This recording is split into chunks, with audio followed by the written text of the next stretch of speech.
Aarogyasri limit పెంచుతూ CM Jagan నిర్ణయం తీసుకోవడం హర్షణీయమని ఎమ్మెల్యే మల్లాది విష్ణు అన్నారు. పేదల కష్టాలు తెలిసిన ముఖ్యమంత్రి సీఎం జగన్ అని, చంద్రబాబు ఏనాడు పేదల కోసం ఆలోచించలేదన్నారు. చంద్రబాబు ముఖ్యమంత్రిగా ఉన్నా, ప్రతిపక్షంలో ఉన్నా ప్రజల ఆరోగ్యం కోసం కనీసం ఆలోచించలేదన్నారు. దేశంలో ఆరోగ్యశ్రీకి స్మార్ట్ కార్డు ఇచ్చింది జగన్ సర్కార్ మాత్రమే అన్నారు. స్మార్ట్ కార్డు స్కాన్ చేస్తే కార్డుదారుల వివరాలు, వారి ఆరోగ్య సమస్యలు డిస్ప్లే అవుతున్నాయంటున్న ఎమ్మెల్యే మల్లాది విష్ణుతో మా ప్రతినిధి Amar face to face.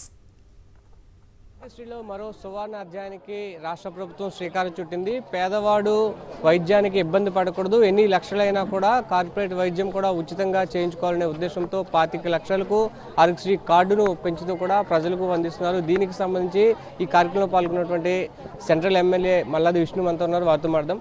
Sir, గతంలో ఇచ్చిన దానికి ఒక రెట్టింపు కంటే మరింత ఎక్కువగా పెంచారు. ఇప్పటికే చాలా వ్యాధులకు ట్రీట్మెంట్ ఇస్తున్నారు. ఈ కార్డు ఇవ్వడానికి ప్రధాన ఉద్దేశం ఏమిటి?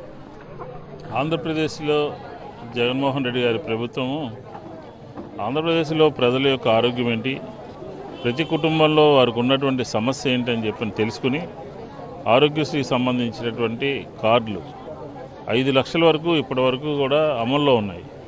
ఉదాహరణకి విజయవాడ సెంట్రల్ నియోజకవర్గంలో 74,000 కార్డులు 5 లక్షల లోపు వైద్యం చేయించుకునే విధంగా అందరికీ కూడా పంపిణీ చేయడం జరిగింది.